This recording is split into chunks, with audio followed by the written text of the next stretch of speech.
agriculture. Sowing the seeds of success. Why supporting women farmers is good for society. I want to welcome you all, ladies and gentlemen, to the third Trialogue webinar for the year.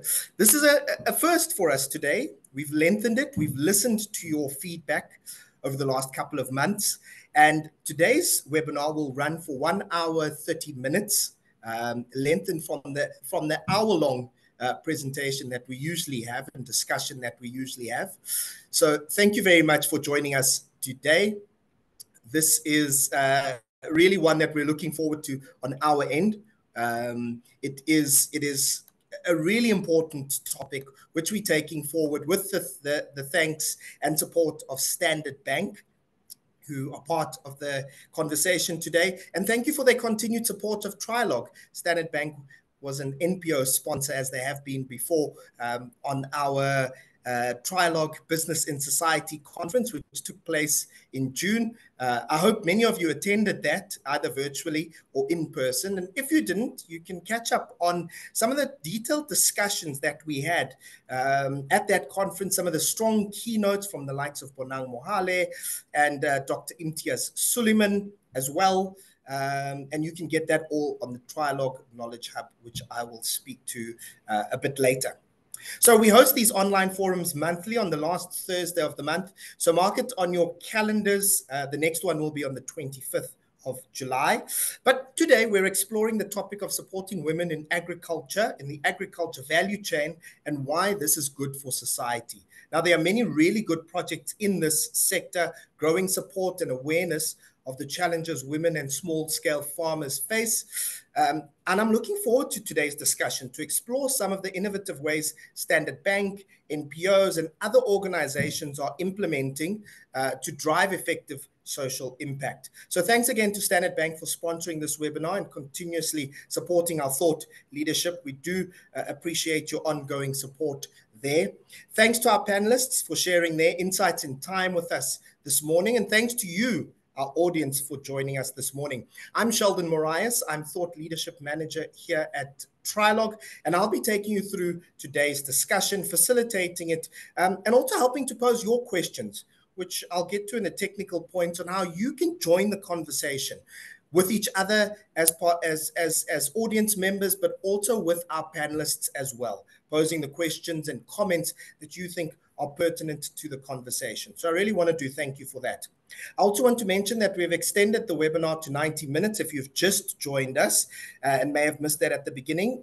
This was after receiving overwhelming feedback from you to allow for more time to delve into the really important topics we deal with each month. And I also want to say a special thank you, and I'm sure we all are, to the Proteas.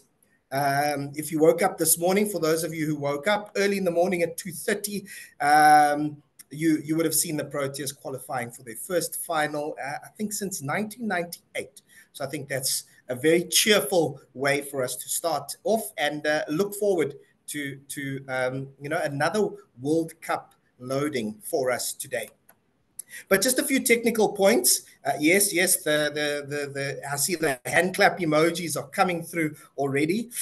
We feel, just the same way. But just a few technical points on today's discussion and how you can join the conversation. So there are two ways to engage on this call. You're welcome to use the chat function to connect with fellow delegates and share your thoughts on content. We also encourage you to ask questions through the session. Now, you can do this using the Q&A rather than the chat box.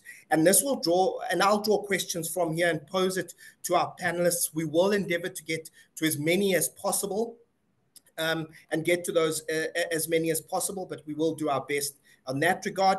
And then they'll respond in the discussion section later in the webinar. And I'll take you through the program of order for today as well. And then please direct your question to one or more of the panelists and do try to keep it succinct as possible as well in posing those questions as well. There's a short survey which will pop up at the end of the session. Please do share your thoughts here so that we can continue to improve these sessions and focus on topics that are of particular interest to you. I think one of the things that's really come through is obviously today's webinar being 90 minutes which came through strongly in the feedback that we've received at the end of other webinars that we've hosted before. Now, this session is being recorded, as many of you often request, and the notes, slides, and recordings will be made available to everyone who is registered, and obviously will also be available on our Trialogue Knowledge Hub in the next coming days as well. So let's go to the program, and I'll take you through how today's discussion is going to unfold and what we will be discussing as well there. So we've got our panelists coming up a bit later. Nikki Newman, the head of agribusiness platforms and innovation at Standard Bank. We've got Grant Jacobs, our co-founder and CEO of Hello Choice. Lee Hildyard, food systems and smallholder market access lead at the World Food Programme, and Lieko Makwene, founder and CEO of Made with Rural. So they'll all start with an opening statement, which I think will frame the conversation quite nicely in terms of what are we looking at, what are the parameters, what are we going to be discussing today.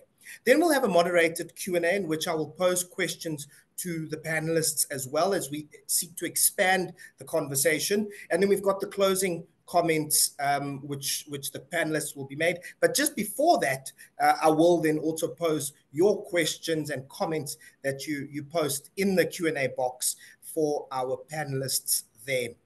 Before I hand over to our panelists, we've got a special address overview from Dr. Kirsten Greenock from Standard Bank, who will speak to us before we get the conversation going about Standard Bank's work and their philosophy in this area of social investment, and obviously in terms of giving back to the community there. So let me tell you a bit about Trialogue before we get the conversation started there.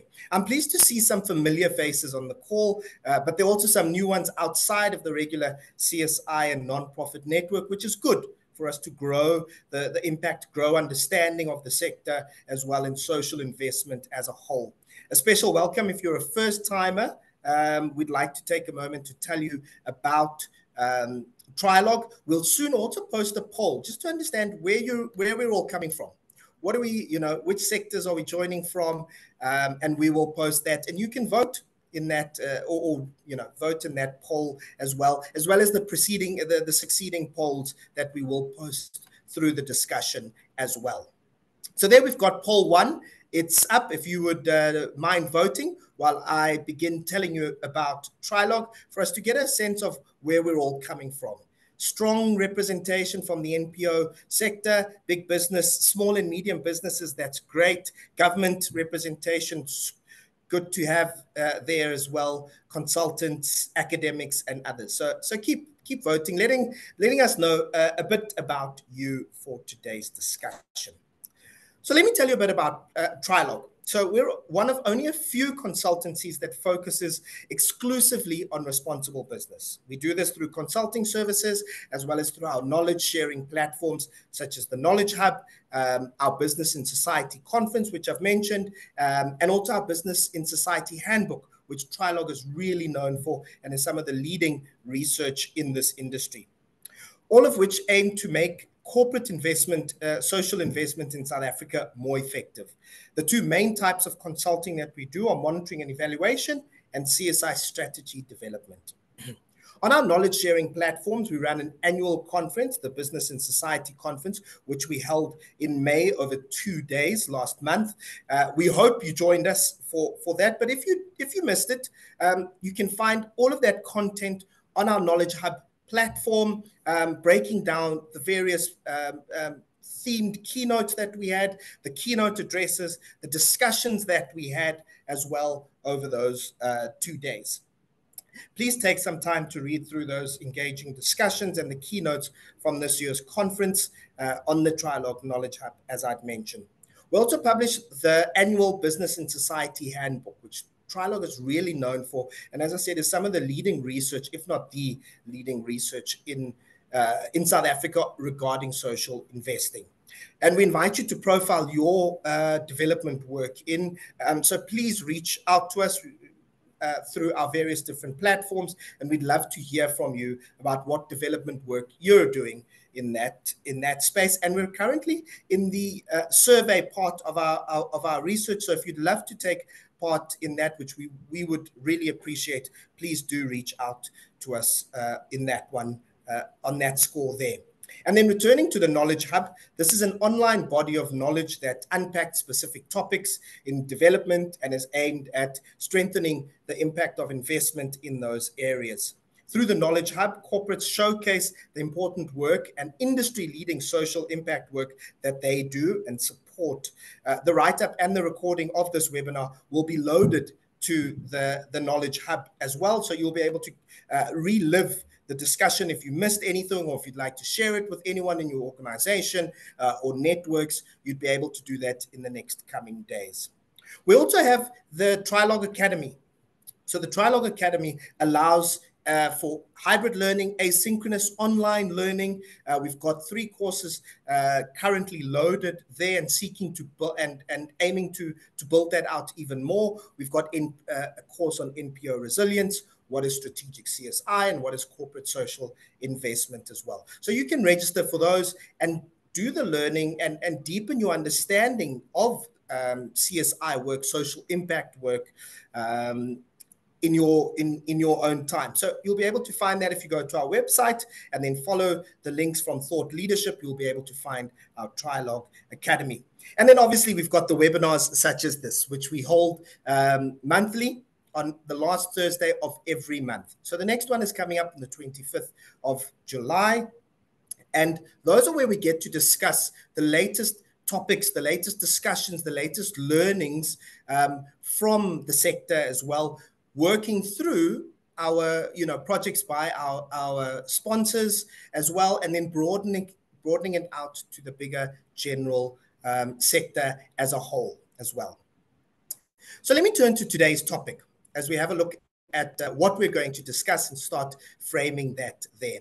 So we've got supporting women in farming, and this is a really interesting topic. And as I've been exploring it and the numbers have come out, it's been quite illuminating that women's involvement in the whole agriculture value chain. So it's not just the farming portion of it, which is obviously one part of it, but it's throughout that agriculture value chain there. So we're soon going to load the second poll so that you can understand.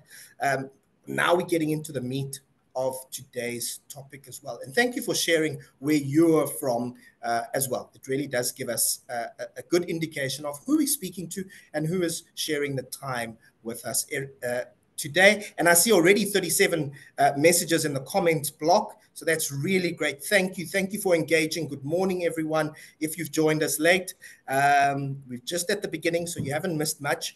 And keep those comments coming. Keep those questions coming. If you have joined late, you can comment and interact with each other on the chat box. And then if you want to pose a question to a delegate, just a reminder, you can use the Q&A box there. Please just keep your questions succinct so that we can get to as many as possible. And if you can then direct it at a specific panelist or panelists that you'd like to hear from in that regard.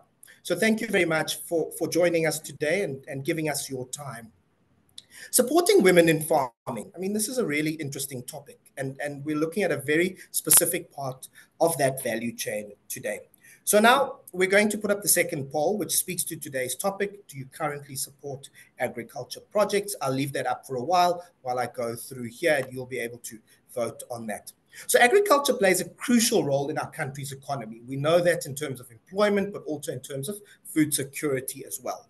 Women play a critical role in that food production. So research suggests that small-scale farmers, 70% of whom are women, are responsible for up to 90% of Africa's food production. Now, that is just those numbers alone tell you how key farming is, agriculture is to food security on the continent, as well as women farmers. Yet in South Africa, if we look at land ownership and ownership of farms, only 13%, women only own 13% of farms and agricultural land. So that limits production potential, and with it, the realization of food security as well. And the second order social impact that would emanate from that. So it begs the question, what about the women who contribute to the sector, right? Those who are currently in the sector, those who are also looking to get into the sector. So if we looked at sector context, using data from the General Household Survey from Stats SA in 2021, it's reported that almost 17.9 million households surveyed, that's about, of the almost 17 million, so you're looking at about 18 million households surveyed, 15% and 16% and 6% indicated that they respectively have inadequate and severely inadequate access to food. Additionally, another 11% of South African households experience hunger. So this is crucially important to the well-being of the country and the knock-on effects that you have that's coming from, people who go hungry, where food insecurity is an important challenge for them. Knock-on effects, children being able to concentrate and give their best at school is obviously a key spin-off from this as well. So this just puts into context the problem that we face in South Africa with food insecurity, hunger, and obviously starvation as well. So according to Food Forward SA in 2022, as many as 30 million South Africans experienced food insecurity every month. I mean, those numbers are dire, and this would have been exacerbated during a period like COVID when people lost jobs, weren't able to use the normal means that they would to feed their families, to feed themselves. And you'll see it come through in the numbers as well in terms of how corporate South Africa responded to that aspect of food hunger, food insecurity as well. Now, last year, around 27% of South African children under 5-year-old were affected by stunting, according to the United Nations publication. That's the slow violence of malnutrition in South Africa. So in the context of farming, of women in farming in South Africa, drilling down into the topic, studies and work in this area show encouragingly that there are signs that the gender gap in agriculture is slightly decreased. But many who work in the sector and support women in farming point out that more needs to be done to facilitate greater representation and participation of women in the agricultural sector. An HSRC study shows that non-permanent employment is the norm rather than the exception of farm workers' job agreements, especially for women. So this is exacerbated. It shows the vulnerability of the employment of women in farming as well. So these are some of the topics I'd like us to drill down into and get a better sense of that in the conversation. Moving on to CSI support of agriculture. I think this is key for us to understand how corporate South Africa has responded to the needs within the agriculture sector. So food security and agriculture is one of the better supported sectors within CSI programs across South Africa. You'll see that about over the last couple of years, between 9 and 10% of CSI spend has gone into food security and agriculture. When we drill down into that, you see that the type of interventions which receive the most money would revolve around food relief, feeding schemes, which is obviously a very important and immediate need, and would have been heightened, as I'd mentioned earlier, during the COVID pandemic years as well. But we hope to see that change, skewing more towards or more of that spending going towards small-scale farming, commercial agriculture, and the like, to grow more long-term and sustainable interventions within the agriculture sector. Before I turn to the panelists, I now turn to Dr. Kirsten Greenop from Standard Bank. She is the head of corporate citizenship at Standard Bank, and she's just going to address us before we start the discussion. Over to you, Dr. Greenop. Thanks, Sheldon. Really appreciate that, and a lovely introduction to all the panelists and what we're going to be speaking about today. I just wanted to give an overview from our perspective as a bank in terms of how we would look at something that is such a social dire situation in South Africa, which is hunger, food security, as well as sustainability, and then the ability of women to actively participate in the economy. At the bank, when you talk about corporate social investment, we talk about the investment part very, very seriously. And it's about investment in the whole of society. So I really liked Sheldon's slide there, which had the circle about where CSI money is being spent. And if you look at that full circle, if you pull that circle together and leverage it and be able to see what you can do as a totality, that's often more than what you can do single-handedly by going into one area of the problem. So you need to be able to connect to all the other people who are working to solve the problem to be able to get that impact and the momentum going. And that's exactly what we try to do. So from a CSI point of view, our guiding question is always, well, what can we do as a collective that we can't do alone? And by looking at that ethos of what can we do together and how much more can we do together, there's really three things that we like to work on. And I think that this topic is ripe for looking at it as a problem that all stakeholders in society can actually have a look at it. And there's three things that you really want to look at. First one is, how do you work within the system? Not just how do you work within a specific problem, but how do you disrupt the whole system to be able to say, where are the bits and pieces, the crisis points, the challenges that we can pull together that if you build a bridge there, it's going to make a significant difference. So you have to look at the full system, that whole circle that Sheldon put up there. And then the second thing is to actually be quite brave and think big. Think what could happen if something is fundamentally disrupted? What could happen if there was a significant change in the way that we do things? Don't accept the status quo, is what I'm saying. And then the third thing is, how do you work with your partners? Where are your partners? How do you work together so that you're able to actually leverage what you're doing to be able to do it together? And I think those three things are what's going to make us come together as the various stakeholders, private sector, government, NGO sector, civil society, to be able to look at this problem as something that is what it is, which is a foundational bricked element of our society that if we don't get it right, nothing else is actually going to happen. So how do we bring together our NGOs who are working tirelessly under huge resource constraints? How do we bring together the private sector, who you can see is, number 3 in their list of where they want to spend their CSI money? How do you bring it together so that it's done in totality without them thinking about their brands, but they're thinking about the problem that you're trying to solve? And then how do you bring together the partnerships that you have with government and the various initiatives that are in place so that all of these things leverage one another and that they are able to do more together? So with that in mind, and with the idea that if you take a social problem, and hunger and food security and sustainability and gender participate in the economy are fundamental for us in South Africa, as well as in the African countries, is how do you then address it in a way that you are going to make a significant change that's going to change the system? It's not just going to change a community's life. It's not just going to change that one person's life. And that is good and that's enough. But what else can we do to actually change the system?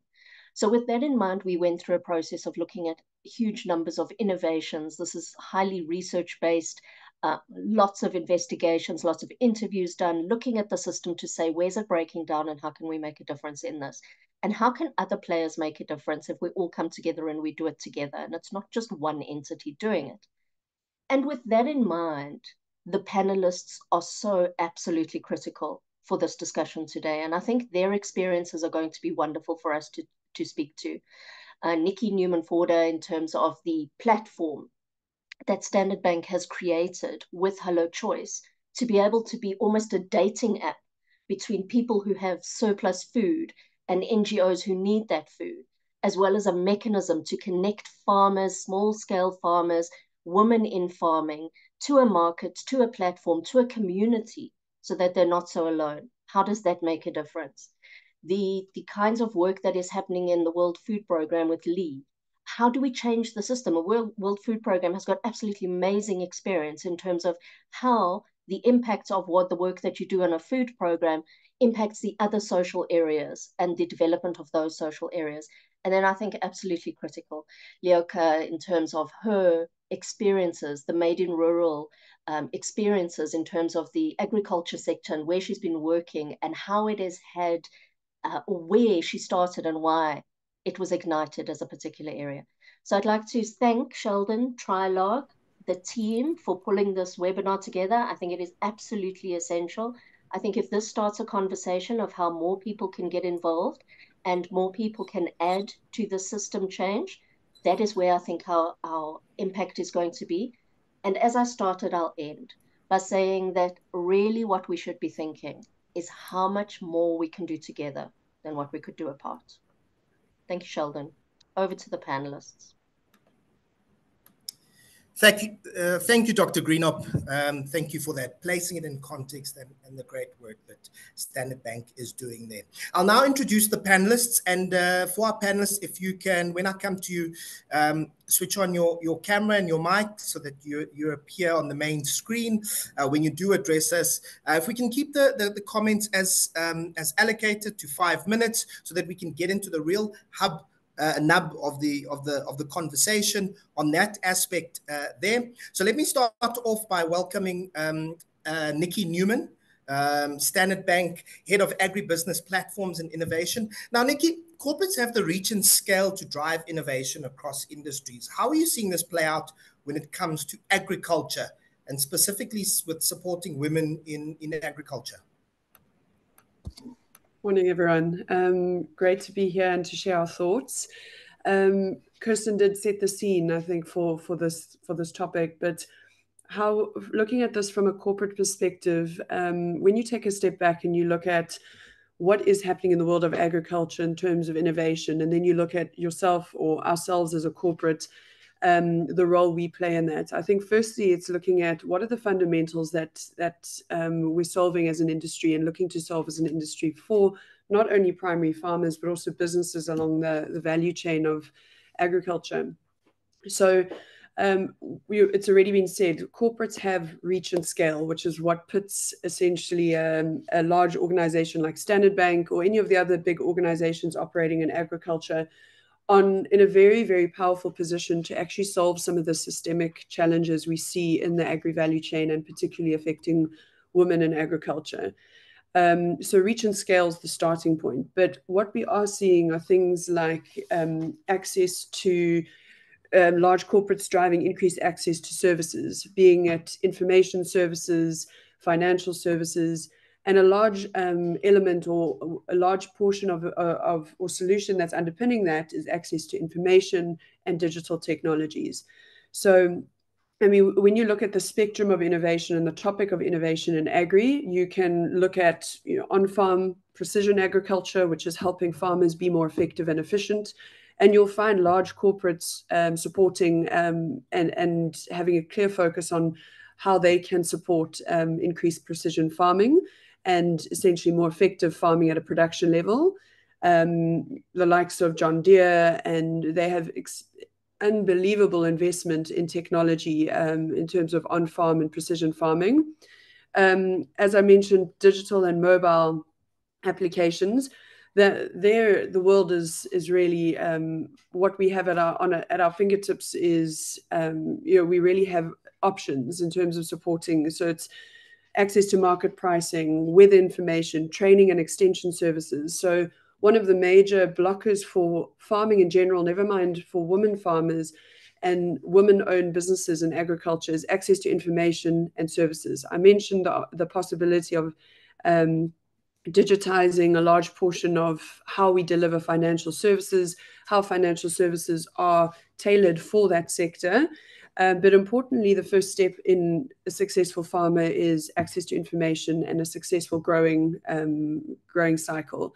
So to do that, one thing that women need to do to leapfrog years of information and generational farming is to get that access and to information around optimized growing, business and business skills, small business management, marketing, market access. Those are all critical skills to drive successful agriculture. And what we're seeing is that technology can break down any barriers that previously were there around infrastructure and access to info to deliver that and to support women farmers increasingly. We've also seen large corporates make investments into agri-techs, drive key partnerships. In our world, we've partnered with Hello Choice to deliver the One Farm Share program and to deliver on our One Farm Share and One Farm Impact objectives. And that can't be understated, I think, the role that corporates play in partnering with small agri-techs and growing businesses and solving challenges along the value chain. There are other technology opportunities that we see and innovation that we see that corporates can address around biotech, solar and renewable energy, ensuring there's access to suitable energy sources. And lastly, I think looking at how we can drive those partnerships and driving data across the value chain. So what we've taken a stance to say, we know we can't solve some of these systemic challenges on our own, be it we're a large corporate, and we're looking at collaboration and partnerships with other large corporates, not only from a CSI perspective, but also at a solution level along the value chain. So we're partnering with our clients, being agri-businesses, all the way through to supporting smallholder farmers. And I think that's a good example of how corporates can use their reach and scale to support some of these systemic market challenges we see that are facing women. So I think in closing on my point, supporting women in agriculture is absolutely fundamental. We're seeing a growing need for it. We heard the stats earlier around the role that women play in agriculture, but it doesn't stop at a farming level. It goes all the way through to agribusiness and large banks and multinational organizations that are supporting the agricultural value chain. So in closing, I'd like to share that agriculture, if you want to if an organization is looking to do business in Africa, they have to be looking at agriculture as a key sector. It's the largest employer. We're one of the largest largest producers largest employers on the continent. It's one of the only sectors that has immense impact on the people, not only at a society, but at a GDP level. And so, in short, organizations and corporates wanting to do business in Africa will need to look at how they service the agricultural value chain. And in that, being 50% of the population being women, we have to be looking at ways that women are supported and agribusinesses are supported in the value chain. Thank you, Sheldon. Thanks very much, Nikki. Thank you for that, and really for the great work that Standard Bank is doing there and seeking to connect, collaborate, and change, which is our theme for this year. And I'll call on Grant Jacobs, the CEO of Hello Choice and co-founder of One Farm Share, to give us his opening statement. Grant, One Farm Share is a suite of agriculture support initiatives. How was it born and what areas does it focus on? Hi there, Sheldon. Thanks for that question, and very nice to be with everyone. I think lots of the context you actually gave, which is actually great, because One Farm Share was really birthed out of COVID, actually. And as you pointed out, is during that COVID period, there was tremendous disruption. We had an increase in the number of hungry people. And we also had significant disruption to the agricultural value chain. If some of you think back, restaurants closed, retail outlets were limited. And so what we really had was a serious market and social disruption. And Hello Choice, which is an online marketplace, together with Standard Bank, got together and said, how can we, in an innovative way, address these challenges? How do we feed more people effectively during this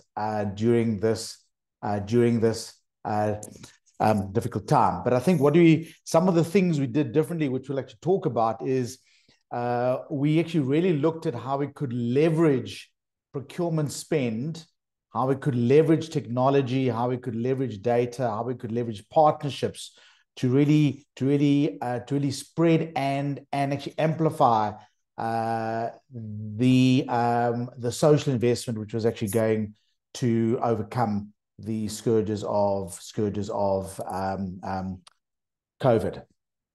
We are now 4 years further down, and what we've managed to really do now is One Farm Share has now grown into a really integrated socio-economic and humanitarian platform. And our key focus areas are around three core things. The first is around hunger relief. You actually touched on, Sheldon, early on, talking the fact that, in fact, 12 million South Africans don't know where their next meal is coming from. 27% of South African kids under the age of 5 are in fact stunted, and that is a humanitarian crisis, and in fact creates so many other longer term challenges for us.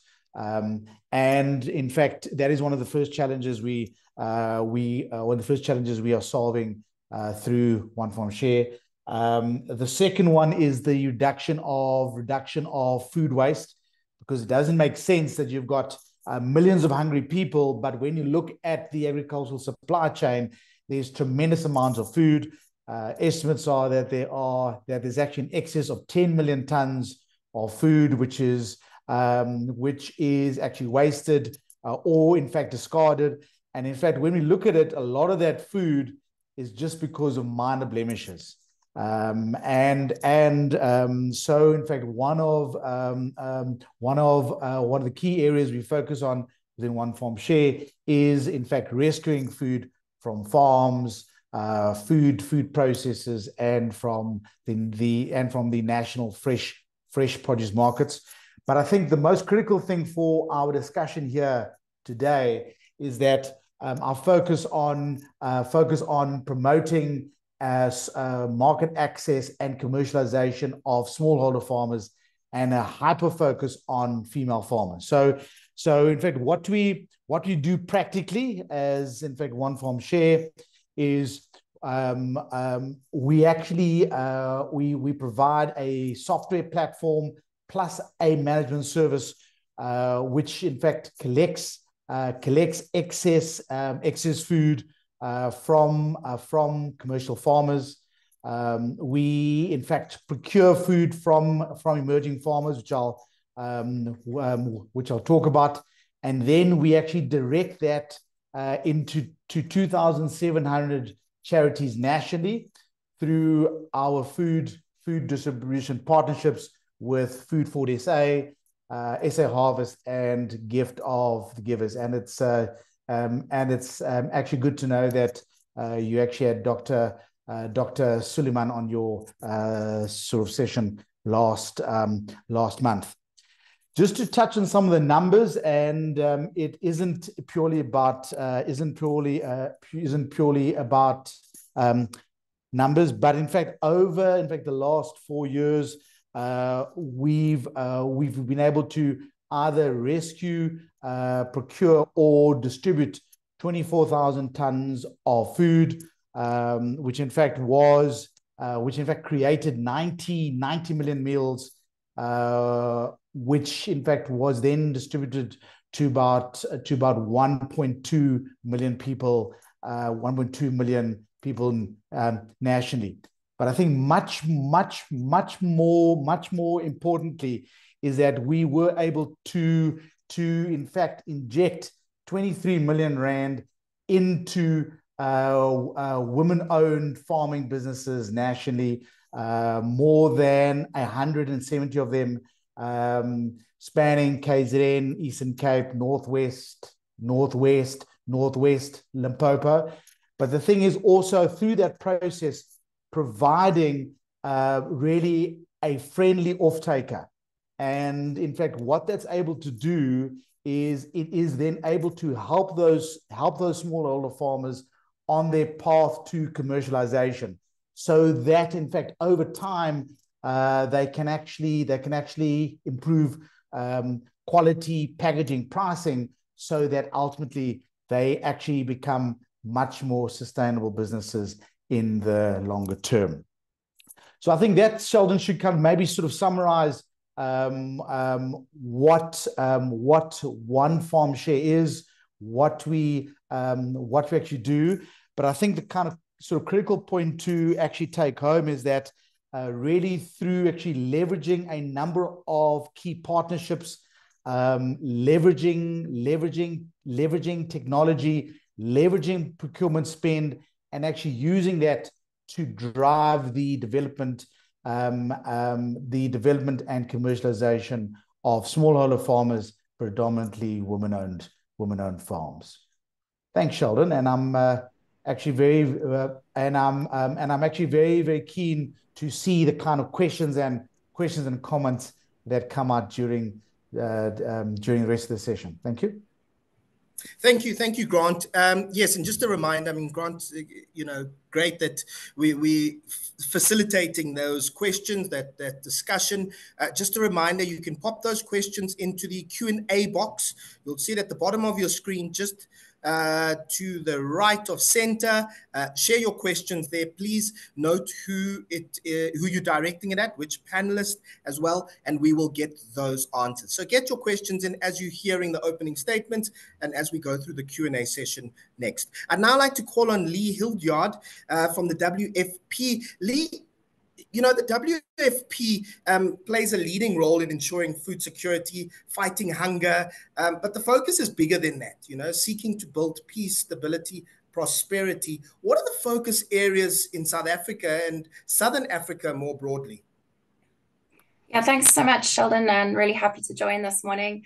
I think maybe I'd like to start and kind of just set the scene of where we are right now in terms of in the region and in South Africa, obviously being affected as well. So, just a reminder that last year, February was the driest on record for 100 years.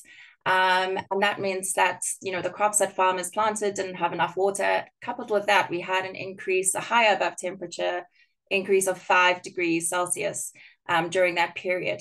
And what that means is that this year people didn't harvest. In Zimbabwe, we have almost an 80% harvest loss. So it's an almost total harvest decimation for Zimbabwe. And we have many countries in the region, at least 3 countries who've declared national disaster as a result of that. What we're going to see is that impact, it doesn't show necessarily now when harvest season is taking place, but we will see this towards the end of the year getting worse and worse, and a huge amount of people affected by that food insecurity. So in terms of, within the region, we're looking at least 61 million people affected by the impact of that El Nino, of which 30 million will be severely food insecure. So it's not just the climate and El Nino that's affecting the region and South Africa, but we also have, large-scale conflict in DRC, where we have almost 7.3 million people who've been displaced as a result of that fighting, or the impact of climate shocks in that area. And we're seeing similar issues, although not at the same scale, in northern Mozambique, in Cabo Delgado. In the last 3 weeks, we've seen, exceptional attacks in 3 districts of Cabo Delgado. So we're seeing a huge amount of humanitarian crisis within the region. It's not all doom and gloom, though. So what else does WFP do besides from respond to these humanitarian crises and food insecurity? We also are working within the resilience space and building resilience of communities to these climate shocks over time.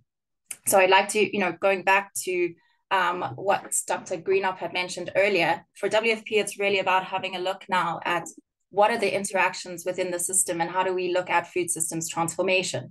So what is driving these challenges that we see? We obviously have the climate crisis that impacts that El Nino, but there are certain drivers within that system that means that the way that food is moved and the way that we access that food is inefficient. And so for WFP, we're really looking at what are those interactions within the system. And I was really pleased to hear Dr. Greenhoff and Nikki mention this earlier. If we don't look at what those bottlenecks are, we can't look at those areas where we have entry points to create impact. And that impact is obviously through partnerships and through working together. So a lot of what WFP is doing in the region is to address some of these bottlenecks through support across value chains, particularly for women and youth. And I think also very important for us is to recognize that we always talk about smallholder farmers and farming as a kind of homogenous group, but there are different capacities that certain farmers have within that sector. And how do we address those capacity constraints in a way that really provides opportunity for them to enter the market and to work across those value chains? So WFP does a lot of work with smallholders on smallholder market support initiatives. I'm pleased to say that we also have managed to, at least last year, to support farmers to increase their incomes, but from $5 million across the region to $10 million last year, and that's simply through initiatives that support them in accessing finance as well as accessing markets. And I think that that's a common theme that's come out through the discussions right now, in terms of that access to finance is so critical for farmers, and it's particularly women, to access the types of inputs that they need.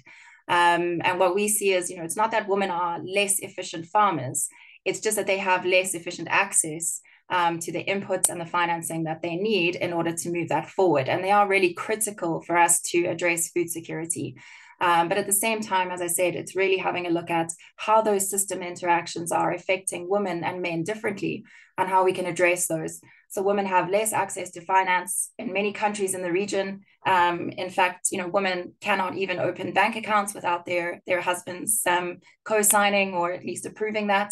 They don't have access to identity. So we have these really basic systemic issues that need to be addressed in order to help women farmers to produce the type of food that we need to in this region. And certainly in the region, we have a huge opportunity for our farmers to take the lead and to produce enough food.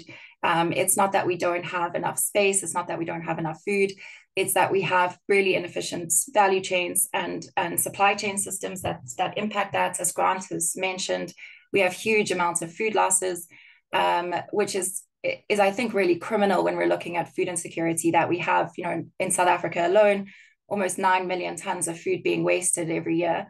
But we have people going to bed hungry. And that's something that WFP is working with partners to address. So thanks, Sheldon. Thank you so much, Lee. And I'll turn to Lieko Makwene, the founder and CEO of Made with Rural. Lieko, thank you very much for joining us this morning. Made with Rural, rather, occupies a unique space in the agriculture sector. And you yourself have a long history with farming. What was the spark which ignited Made with Rural? Good morning, everyone. I'm grateful to be here. Thanks so much, Sheldon. For me, the journey started when I was still small, growing up in the village. Obviously, at the time, I didn't think it meant much because it was all chores. School holidays meant, you harvesting in the fields, you helping your grandmother preserve some of the food, just so it doesn't go to waste. So later on in life, in 2016, to be a little bit specific, I was just minding my own business in the city when my grandfather decided to send bags and bags of chilies to my house, and told my cousin to just drop it off with me and I would know what to do with it. And obviously, being from the village, growing up among subsistence farmers, I understood the challenges, the main one being access to markets.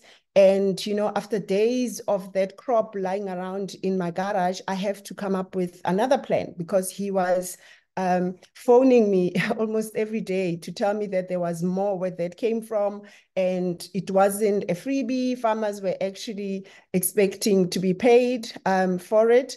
And yeah, so I had to act fast. And since the crop wasn't that fresh anymore, I started making chili relishes with it, and then remembered his words that there was more coming, and I obviously had to now start searching for different off-takers that will be able to assist.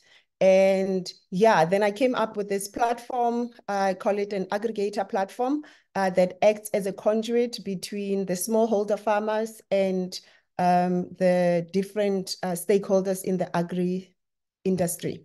And then, yeah, so that's how the company started. And I obviously also wanted to do things better for the growers, in the coming seasons. So I came up with, I have termed the demand-driven model.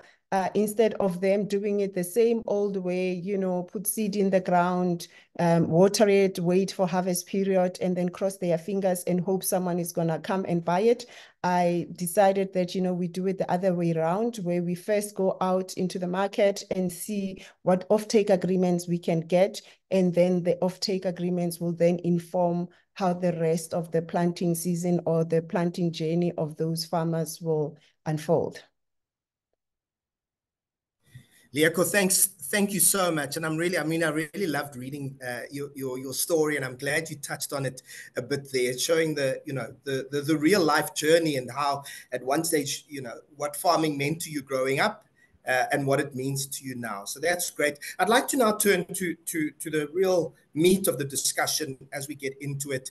Just a reminder, please leave your questions in the Q&A box. Thank you so much to Joseph and Getumetse, who've already got questions lined up there, one for Grant, one for Lee.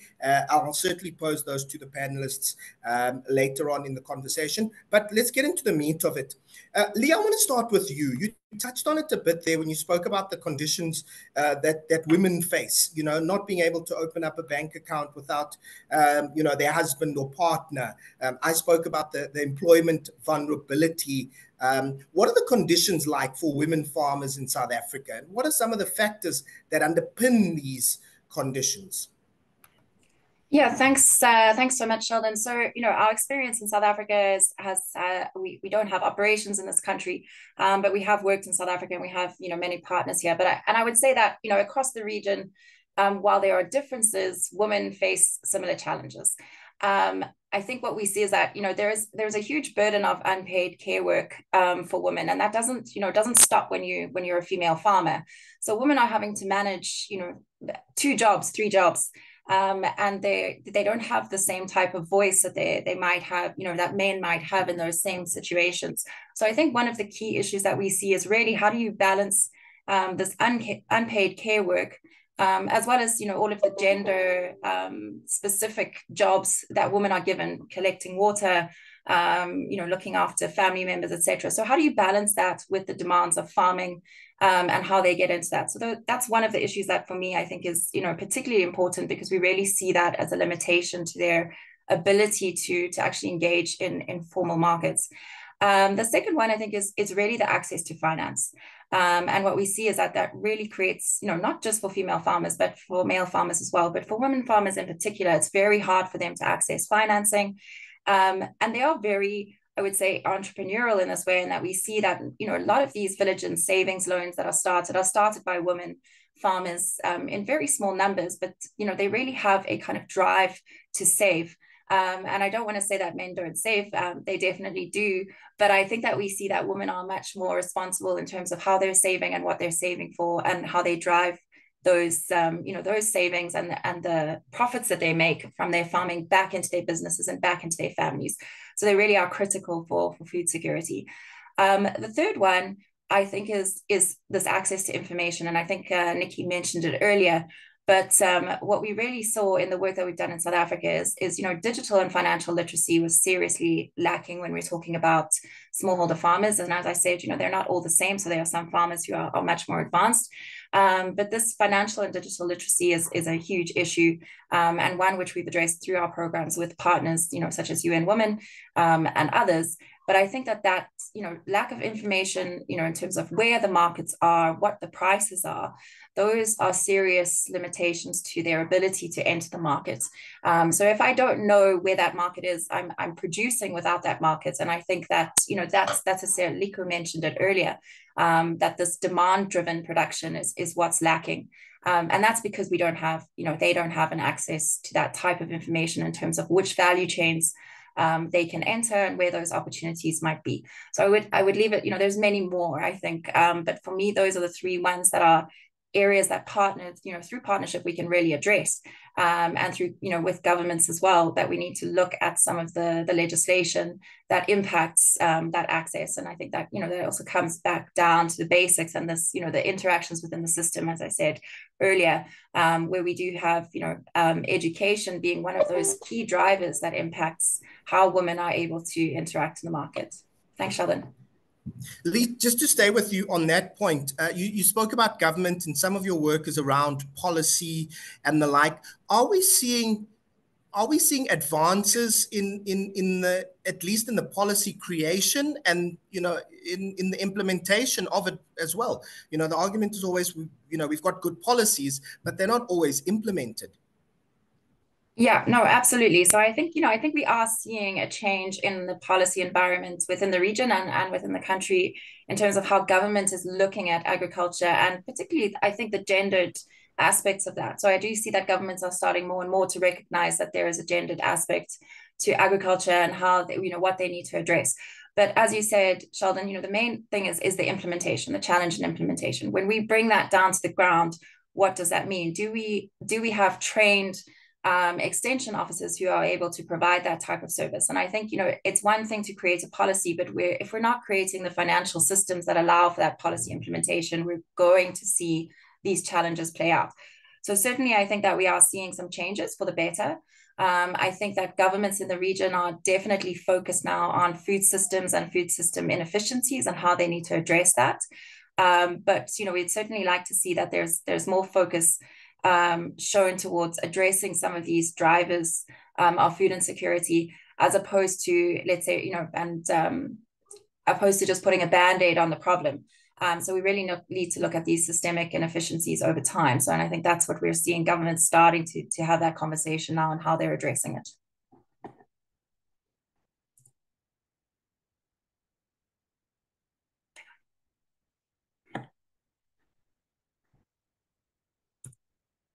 Apologies, there I'd muted. The gremlins of online technology.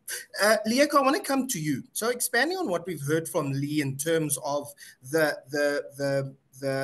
situation and the challenges that women farmers face. You've seen it both in terms of women farmers, older farmers. In your opinion, what is the most pressing need? I know there are quite a few. There's land access, there's access to finance, digital literacy. We've spoken about the technology, but are we set up to roll out technology there? What are some, in your opinion, what is the most pressing need? And if you had one thing that you could fix today, what would it be? Sheldon, you very much correct. There is a whole lot of challenges. Every day you hear of a new one. And for me and Made with Rural, that's why we went out to, single out access to markets as a key challenge that, if addressed, it can have a domino effect, on dealing with other challenges.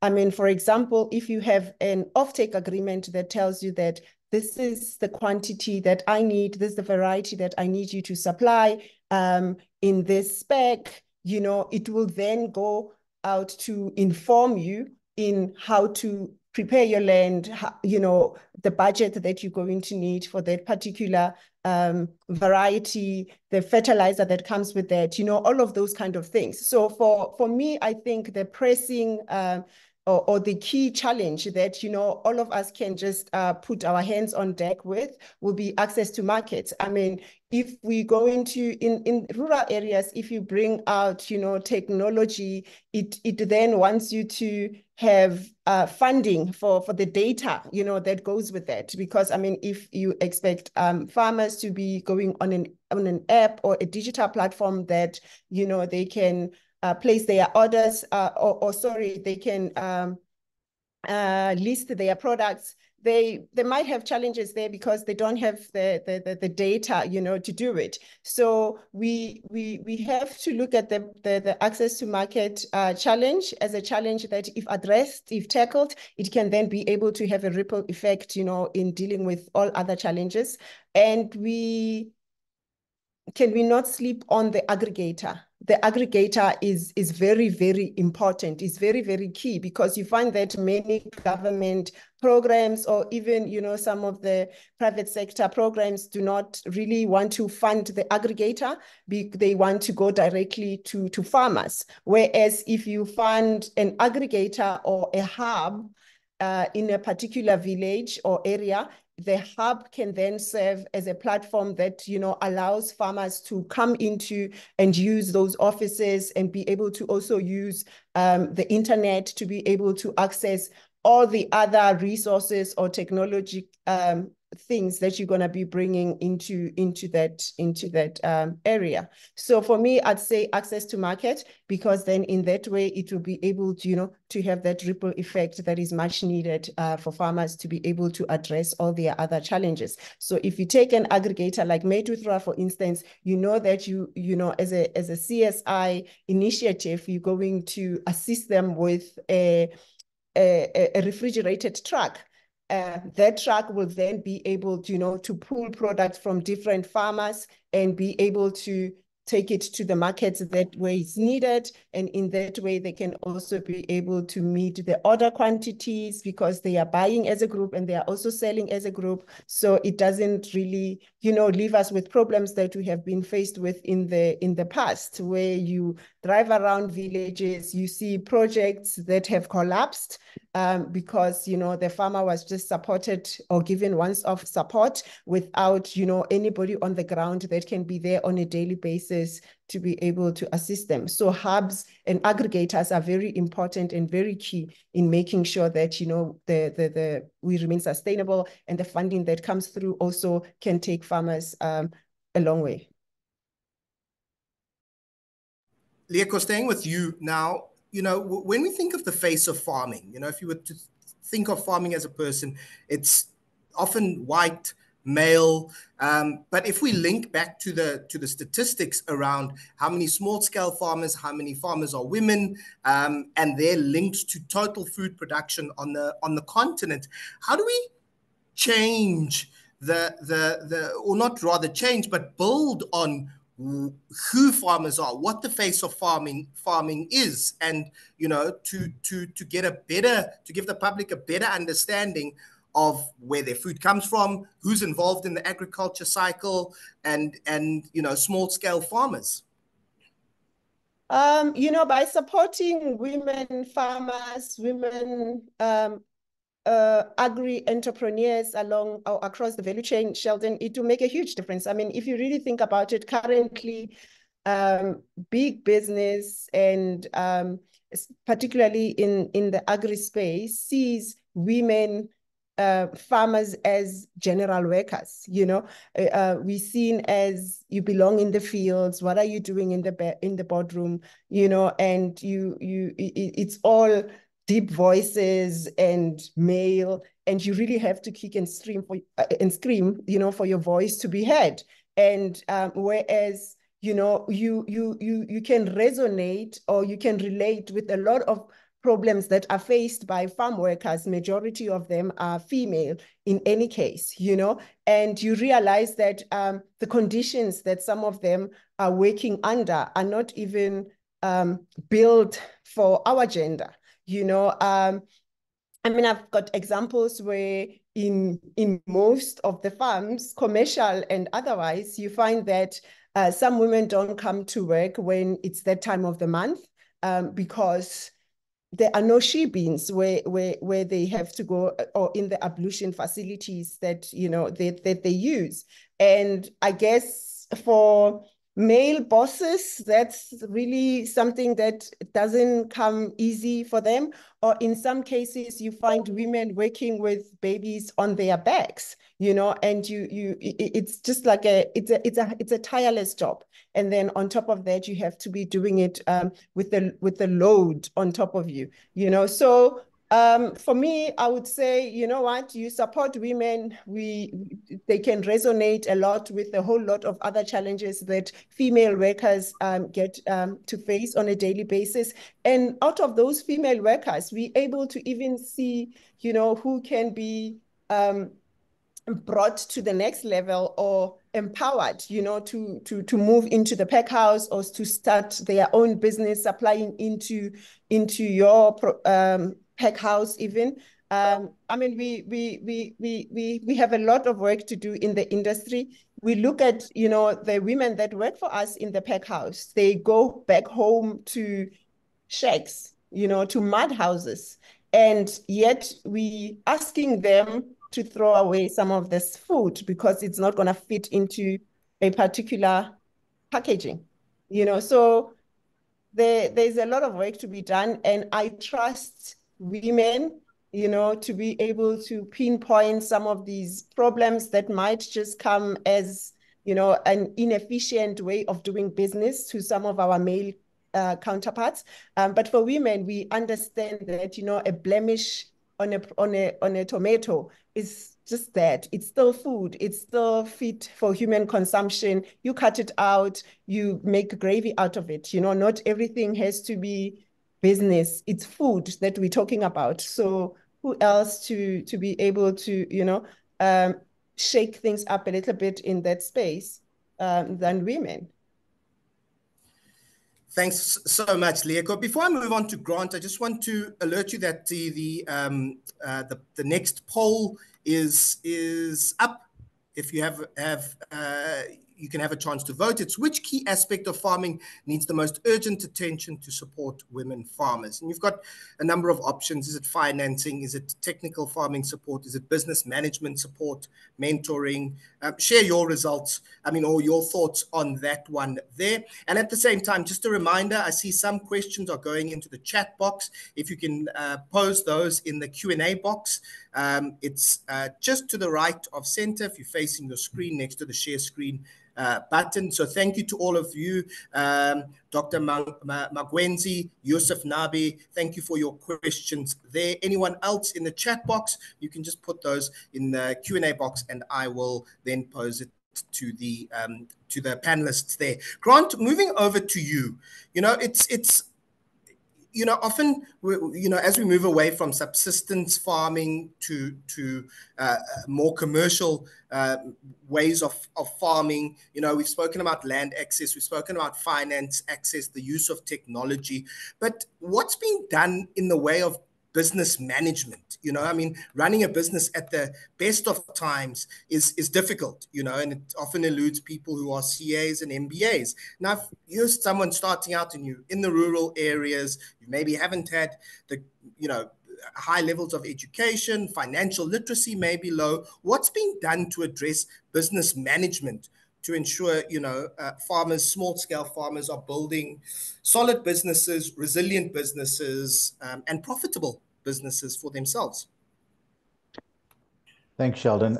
Lots of critical points that have been raised, and I think when you focus on the actual business management skills, and I think one of the things we've seen is that when you contrast, and I think it was one of the points that Liku made, is that when you contrast a big commercial farm, it's got years of experience, management teams, technical expertise, suppliers who give inputs, and then you look at smallholder farmers who are small. The issues we spoke about around, for instance, land literacy, water rights, etc. Those challenges make it very, very, very, very, very difficult. But I think what we have to do is, in fact, and say, what are the resources and the opportunities we can actually really leverage? And I think some of the questions, for instance, came out is that one of the questions is, for instance, that there are, in fact, lots of graduates who do not have employment,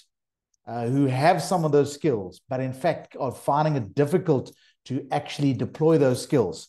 So in fact, one of the things we are doing as from a one farm share perspective is that we are, for instance, working very strongly with farmer development agencies who have skills development processes, sharing that information with farmers, plus also digitizing some of those skills, the tools, which can be used by what in fact we call digital ambassadors, who can then create that bridge between a farmer who's farming very well, existing farmers.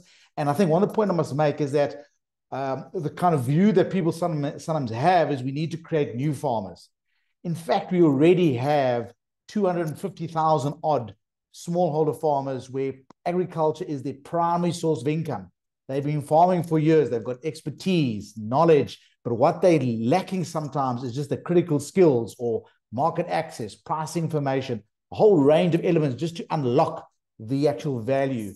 So I think a sort of key thing for us is how do you leverage the skills and resources which are available either locally, regionally, and then mobilize those skills to be available to those smallholder farmers. I think that also, some of the trick comes through providing the access to information digitally around pricing, distribution, packaging. So I think a key thing is leveraging that, using partners using technology. I think those are some of the key answers, I think, Sheldon. Thank you, Grant. Just a note to the panelists. Grant, you can leave your camera and mic on.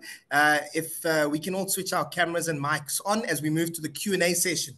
So as I pose it, you'll come on immediately. Thanks so much.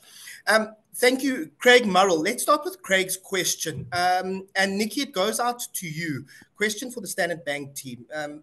Craig says their research concurs with yours about female farming on the African continent, namely the majority of the produce is grown by smallholder female farms. Oh, that's the point that I'd mentioned at the beginning, which Craig refers to there. He says their research in SA indicates a totally different story.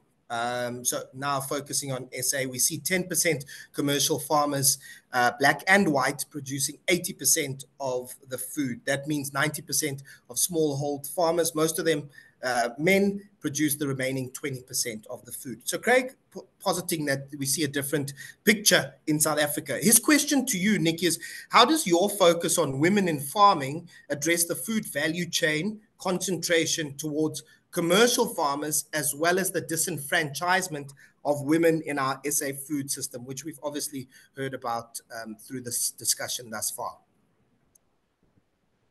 Thanks, Sheldon. Okay, so I think a very important point is raised and looking at not only the South Africa versus rest of Africa discussion, but looking at the complexity of agri-value chains across the continent actually do vary.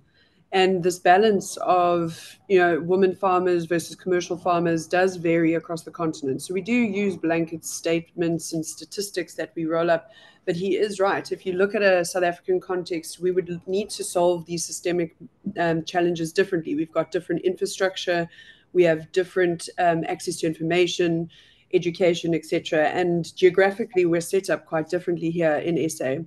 So that being said, what we look at in the South African context is one of our prize approaches as Standard Bank is the One Farm Share program. And why we've gone this route in other Africa regions, I'll start there. We've been looking at how do we digitize the entire value chain by delivering information and financial services to smallholder farmers through those value chains. But in the South African context, we've approached it differently. And in this space, we're saying, how do we create, exactly as Grant mentioned earlier, the environment to connect the dots between all these different assets we have in agriculture and SA, but channel them to where it's needed most. And in the context of One Farm Share, we're saying, if we can support with market access as the key problem we're looking to solve through one, a technology partnership with Hello Choice, to all the periphery partnerships we build through the One Farm Share program, being the development agencies, etc. How do we bring it all together to create that efficiency in a value chain that is a little bit more established than you would see in other African countries? So for that, we focus on market access. And that key part is also, there are a lot of organizations very fragmented, which is one of the key points, supporting agri-development, supporting infrastructure, but no one is bringing it all together to make it effective end to end. So that is what we're aspiring to do with through One Farm, and particularly with One Farm Share, supporting the access. So it's all well and good if someone is trained and they grow an exceptional crop and then are not able to sell it at the right price at the right time, and to get it off their farm and to reap the benefits. If we never solve that problem, we're not going to move a farmer from subsistence to entrepreneur. And so for us, that's how we're approaching it. Partnership, value chain approach, technology enabled. Technology is not solving the problems, but it's enabling a more efficient and effective value chain. And looking at it separately per market that we approach as Standard Bank. So we would have a different use case in other commodities and other sectors. Okay.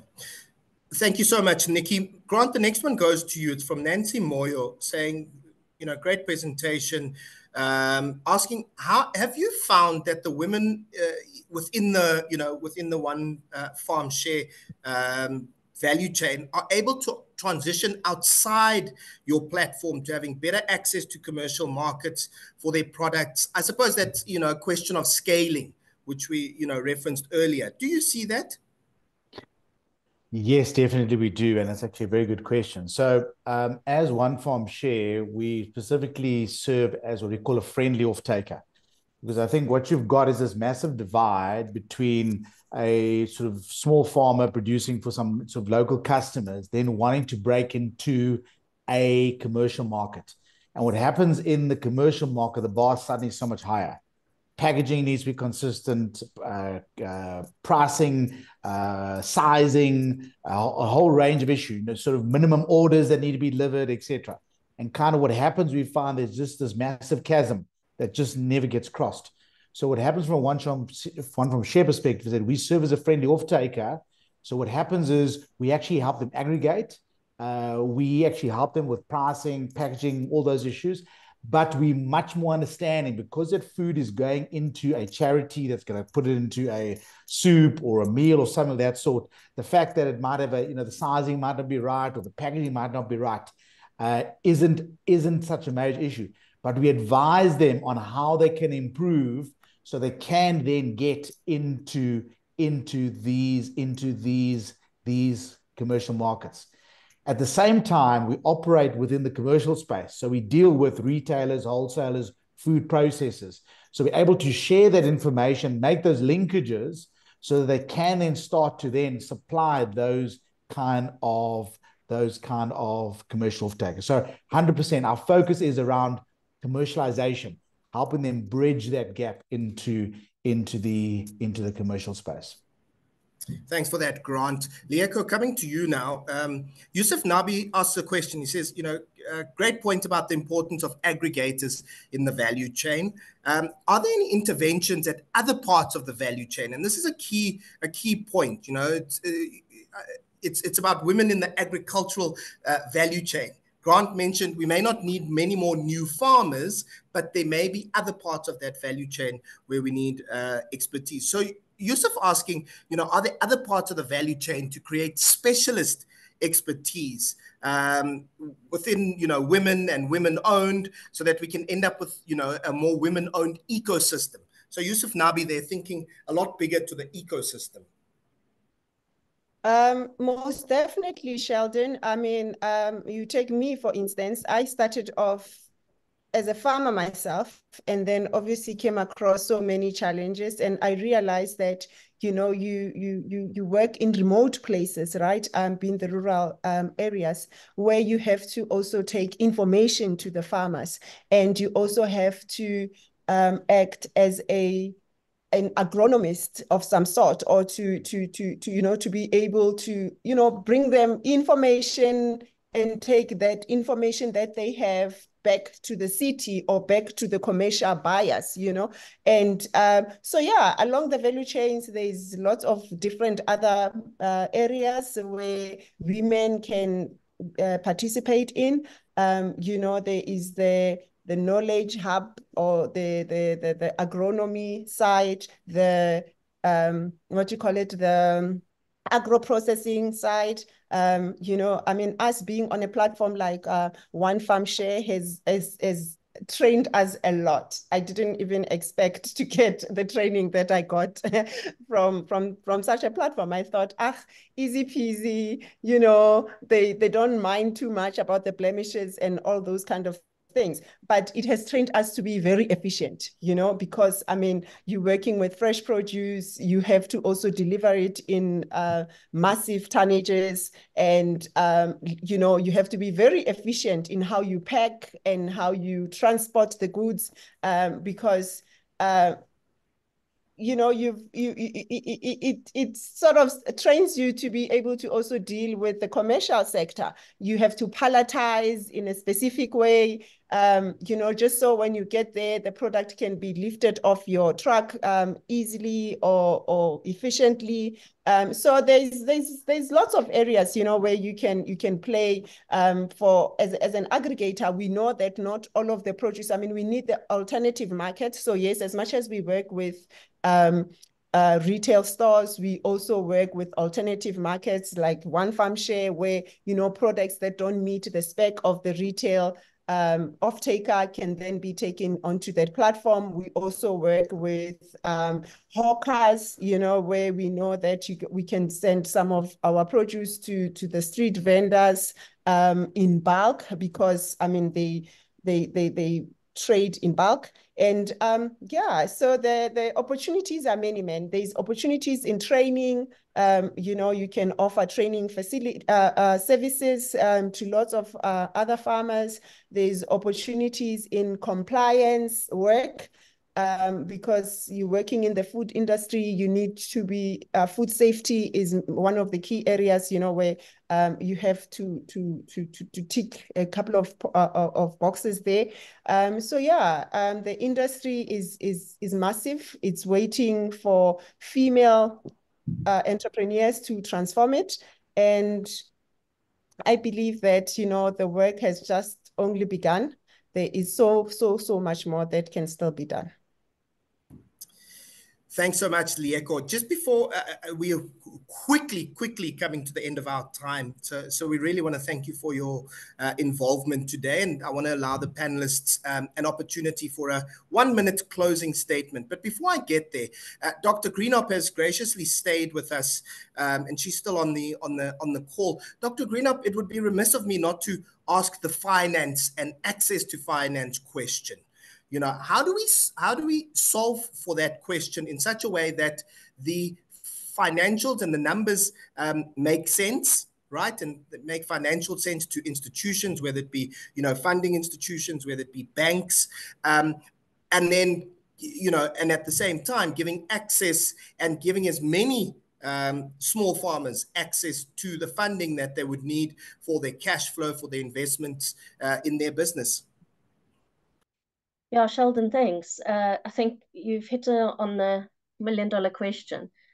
I don't think it's just about farmers. I think it's in terms of small businesses and entrepreneurs entirely. It's about access to finance. It's not necessarily just the access to finance. The finance is available. It's about having the information in place to actually demonstrate the value and the collateral and the willingness to be able to have information that is supplied to be able to get that access.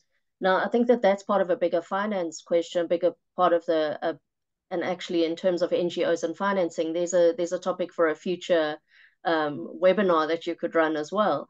But I think that the access to finance is absolutely essential.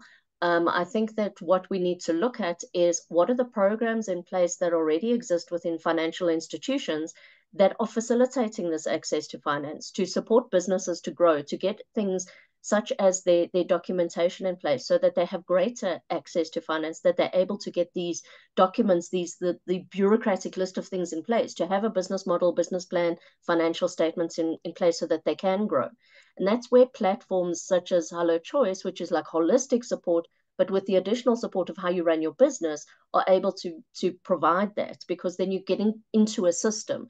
And the more you get into the system, as Leoka said, the more you actually then build up yourself as a farmer, as a professional in the area, as one of the mechanisms in the value chain, and you then become part of the system and you become more part of the commercial side of things. I think one of the questions earlier was excellent in terms of you can get an emerging woman farmer coming in on the Hello Choice platform.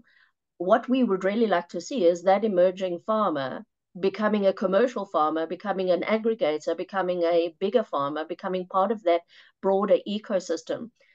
So those are the types of visions that we have for people in that. And this is why you got to look at the system in its entirety to say, where are the blockages, where are people falling down? And it could be something as easy as you do not have a financial statement. These are the types of things that small business development, enterprise development programs must get involved in areas such as this to directly look at it as a particular sector. Thank you so much, Dr. Greenup. And speaking to that point, so our poll results are in. Which key aspect of farming needs the most urgent attention to support women farmers? Financing clearly coming in as one of the top at 29%. Access to markets, which also really strong. So there's great alignment between the efforts being made and obviously the concerns around that as well. Technical farming support as well, business management support, access to land. So these are some of the key issues here. I'd now like to turn to our closing statements. And Lieko, let me start with you. I mean, what is the one thing that you want our audience and participants today to leave with?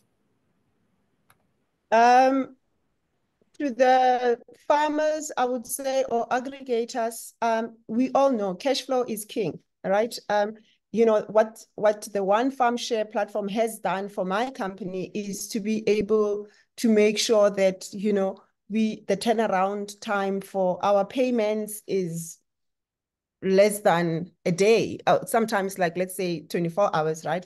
And that has helped us a lot because Standard Bank, we bank with you. So that has helped us a lot in order to access overdrafts, and a more like business support from the bank, unlike before where we supplied into really rigid offtake situations where payment will come through in 30 days, and if you're lucky, sometimes in 14 days. So I would like to say, we need support in so many ways. It doesn't have to all be monetary. I mean, we were fortunate enough to also receive an 8-ton truck from the government, Gauteng Department of Agriculture. And for us, that also did wonders for our asset registry, for our financial statements. I mean, we can now, go to the bank and say, hey, can we borrow so much because we now have security? So we must look at every little help, as something that can go towards, our financial statements, and be able to improve. Not everything is going to come to you in monetary or in hard cash. So yeah. Thanks so much. So holistic support coming there from Lieko. Lee, I'd like to turn to you now. There's a great question, and if your 1-minute statement, I know it may be tough to pack it all into 1 minute, but you're around health and the well-being of farmers. Often these are people in rural areas, away from the best medical treatment. Money is a barrier to the best medical treatment and health. How important is it? What's the one recommendation you have around health and well-being of rural women farmers? Yeah, thanks, Sheldon. That's a tricky question. I'll do my best to answer it in my 1 minute. I think what we see is certainly that's an issue, and I think it's about coming back to that area of, are there opportunities for us to create systems where we have a one-stop shop for supporting farmers across these various elements.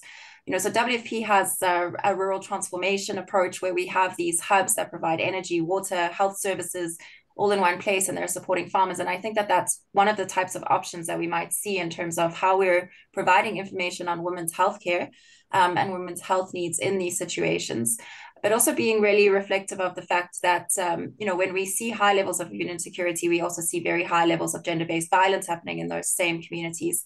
The impact of that type of stress on families. So I think that it's a really great question in terms of how we need to partner with other actors in the system to provide that type of service to women, to provide information. If we're setting up platforms that are providing information on, when to farm, we can certainly share information on healthcare screening at the same time. My last point, I think, is just in terms of opportunity. And I think I saw yesterday that 2026 has been marked as the International Year of the Woman Farmer by the UN. And I think that that's a really strong opportunity for, for the country and for the people on this call to really create a narrative and to talk about this really important issue. It's being recognized globally, and I think especially in the global South, we do have an opportunity to push for more involvement of women in decision-making positions, and certainly their impact on agriculture as a whole. Lee, thanks very much for your for that comment and for your participation. Grant, I turn to you a couple of questions. So my point to you, or framing to you, is going to be around how people can get involved, because there are a lot of questions around that, how NPOs can get involved. What would your one recommendation be? Yeah, thanks very much. It is all about getting involved ultimately, because what we've really touched on is that there are massive challenges, and we've touched on them in kind of various ways. But I think what we have to really do is be energized by the various resources we can collectively garnish. So it is really about partnerships. How do we leverage and kind of my call is that, for instance, of those people on this call to reach out to us, to see how we can support their programs, how they can support us, because collectively we can actually achieve so much more. From a One Farm Share perspective, they can email us, they can call, they can download the app. There are actually various ways. Reach out to us, let us talk, engage, because once we engage and talk, we understand what those opportunities are, and then that takes us forward. Grant, thank you very much for that. So if you had a question on how to get involved, Grant has just given those to you. We'll also include some of that contact details in our article, which will follow this as well. Nikki, the final word over to you. In your 1 minute, what would be your one or two recommendations, key recommendations to corporates and NPOs to drive effective investment and work in supporting women farmers? Thank you. So I think key is we need to take a long-term view on systemic change. Corporates are generally quite impatient, and investors are generally quite impatient. So when we're looking at the agri-value chain, we need to take a longer-term view.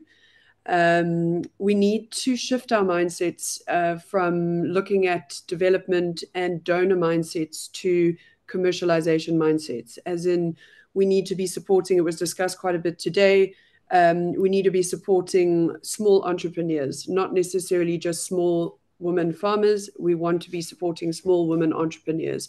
And farming, as we've discussed today, is not only about growing exceptional produce and being good at the actual farming and growing perspective, it's about the business. So we need to shift our perspectives around how we talk about women farmers, small farmers, and start to look at and encourage that entrepreneurial mindset. And then lastly, as investors or CSI businesses, large corporates, we need to be looking at how we disperse our CSI donor funds or any other corporate funds that are associated for development, and look at it as an investment. We need to be looking at it not as a grant or as a donation. We need to be looking at the levers. If we are going to drive the change, we need to change the mindset of giving to the mindset to being about transition. And that means we need to, although the funds are development focused, they need to have a financial and commercial upside for the beneficiaries. And that needs to be the key driver of what we're doing in this space.